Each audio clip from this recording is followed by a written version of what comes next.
इस वीडियो के बाद आप टेबल क्रिएट करते वक्त कुछ कॉमन प्रॉब्लम्स और उनके सॉल्यूशंस को एड्रेस कर पाएंगे। Welcome to another interesting topic, designing a database. अभी तक आपको पता है कि टेबल कैसे क्रिएट करते हैं और उसमें एट्रीब्यूट्स और रिकॉर्ड्स को कैसे ऐड करते हैं। सपोज एक गिवन सिनेरियो के लिए हम चार अलग अलग टेबल्स बनाते हैं, पर हमें कैसे पता चलेगा कि इन टेबल्स में से कौन सा टेबल एक आइडियल टेबल है। इस वीडियो में हम देखेंगे कि डेटाबेस के लिए एक आइडियल डिजाइन क्या होना चाहिए और एक गिवन सिनेरियो में हमें टेबल में कौन से एट्रीब्यूट्स को डिफाइन करना चाहिए। चलिए हम अपने स्टूडेंट्स टेबल एग्जांपल को एक्सपेंड करते हैं। सपोज कि किसी कॉलेज में कैंपस रिक्रूटमेंट्स चल रहे हैं। कॉलेज एडमिनिस्ट्रेशन को सारे सिलेक्टेड स्टूडेंट्स की इंफॉर्मेशन को एक टेबल में स्टोर करना है, जो बेसिकली प्लेसमेंट रिकॉर्ड्स हैं। तो हम इसे कैसे करेंगे? पहले हम एक ऐसे नाम का टेबल क्रिएट करेंगे जो टेबल के अंदर की इंफॉर्मेशन को सेल्फ डिस्क्राइब करेगा। फॉर एग्जाम्पल टेबल का नाम प्लेसमेंट इंफॉर्मेशन हो सकता है।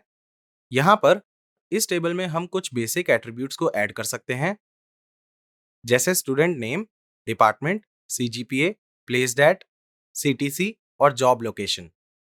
चलिए टेबल में कुछ डेटा को फिल करते हैं। नोट करिए कि हम टेबल में और एट्रीब्यूट्स ऐड कर सकते हैं, जैसे job description, email and so on. पर कॉन्सेप्ट को सिंपल वे में समझने के लिए हमने एट्रीब्यूट्स को लिमिट कर दिया है। ऑल्सो कॉलेज का ये रूल है कि एक स्टूडेंट एक से ज्यादा कंपनी में प्लेस नहीं हो सकता है और एक पर्टिकुलर कंपनी के सारे हायर्ड कैंडिडेट्स के लिए सीटीसी और लोकेशन सेम होगी। इसका मतलब है कि इस टेबल में हमारे पास दो स्टूडेंट्स हैं जिन्हें अमेजोन ने सिलेक्ट किया है, तो उनका सीटीसी और लोकेशन सेम होगा। अब वीडियो को पॉज करके टेबल को देखिए और एनालाइज करिए और चेक करिए कि क्या ये इंफॉर्मेशन को स्टोर करने का बेस्ट तरीका है। इस टेबल में बहुत सारी प्रॉब्लम्स हैं और आप शायद कुछ प्रॉब्लम्स को खुद ढूंढ लेंगे। तो चलिए इन्हें एक एक करके डिस्कस करते हैं। पहली प्रॉब्लम रिडंडेंसी की है, क्योंकि एट्रीब्यूट्स काफी टाइटली कपल्ड हैं। अगर हम ध्यान से ऑब्जर्व करें तो हम देख सकते हैं कि सीटीसी और location attribute placed underscore at attribute के साथ टाइटली कपल्ड हैं, जिसका मतलब है कि प्लेस्ड अंडरस्कोर एट की किसी भी वैल्यू के लिए हमारे पास दोनों सीटीसी और लोकेशन की फिक्स्ड वैल्यूज हैं। फॉर एग्जाम्पल Amazon के केस में हर एक स्टूडेंट जिसे वो हायर कर रहे हैं उसके लिए पैकेज रहेगा 14.2 LPA और लोकेशन होगी हैदराबाद। इसका मतलब है कि अगर Amazon कॉलेज के किसी भी स्टूडेंट को हायर करता है तो हमें ऑटोमेटिकली स्टूडेंट्स की सीटीसी और जॉब लोकेशन का पता चल जाएगा।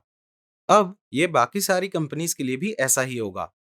यहाँ पर अभी हम ये सिर्फ Amazon के लिए देख सकते हैं, क्योंकि हमने सैंपल डेटा ऐसे ही लिया है। तो हम देख सकते हैं कि पैकेज और लोकेशन एट्रीब्यूट्स में वो इन्फॉर्मेशन है जो अननेसेसरली टेबल में हर रिकॉर्ड के लिए रिपीट हो रही है। इसका मतलब है कि ये डेटा रिडंडेंट है और रिडंडेंसी की वजह से मिस्टेक्स हो सकती हैं। चलिए देखते हैं कैसे। सपोज Amazon लोकेशन को हैदराबाद से चेंज करके चेन्नई कर देता है।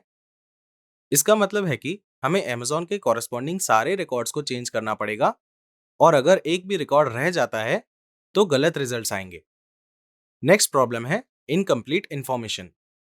लेट्स से कुछ और कंपनीज जैसे गूगल या फेसबुक ने भी कैंपस विजिट किया, पर वो किसी भी स्टूडेंट को हायर नहीं कर पाए। क्या आपको लगता है कि हम इस इंफॉर्मेशन को टेबल में स्टोर कर सकते हैं? वी कैन, पर ये इंफॉर्मेशन स्टोर करने का एक एलिगेंट तरीका नहीं होगा। ऑल्सो कुछ ऐसे स्टूडेंट्स भी हो सकते हैं जो प्लेसमेंट इंटरव्यू के लिए अपीयर हुए हों, पर किसी रीजन की वजह से वो प्लेस नहीं हो पाए। अगेन हम इस इंफॉर्मेशन को टेबल में स्टोर कर सकते हैं, पर ये इंफॉर्मेशन को स्टोर करने का एलिगेंट वे नहीं होगा। नाउ लेट्स से एक कंपनी को बाद में पता चला कि एक स्टूडेंट अजय ने प्लेसमेंट टेस्ट को क्रैक करने के लिए अनफेयर मींस को यूज किया है, तो उन्होंने कैंडिडेट को डिस्क्वालीफाई कर दिया। इसका मतलब कि वो स्टूडेंट प्लेस नहीं होगा और हमें उसके कॉरेस्पॉन्डिंग रिकॉर्ड को टेबल में से हटाना होगा। ये इस इंफॉर्मेशन को भी डिलीट कर देगा कि वो कंपनी प्लेसमेंट्स के लिए कॉलेज आई थी। तो इन प्रॉब्लम्स का सॉल्यूशन क्या होगा? इन प्रॉब्लम्स को एड्रेस करने के लिए हमें टेबल को और छोटे टेबल्स में ब्रेक करना होगा, one for each entity, like this. अब प्लेसमेंट इंफॉर्मेशन को एक सिंगल टेबल में मेंटेन करने की जगह हम स्टूडेंट्स और कंपनीज की इंफॉर्मेशन दो अलग अलग टेबल में रख रहे हैं। ये इंफॉर्मेशन को यूज करना और ज्यादा फ्लेक्सिबल बना देगा। इन टेबल्स को यूज करके हम उन कंपनीज की इंफॉर्मेशन को ऐड कर सकते हैं जिन्होंने कॉलेज विजिट तो किया पर किसी स्टूडेंट को हायर नहीं किया, और हम उन स्टूडेंट्स की इंफॉर्मेशन भी स्टोर कर सकते हैं जो प्लेसमेंट इंटरव्यूज के लिए अपीयर हुए लेकिन प्लेस नहीं हो पाए।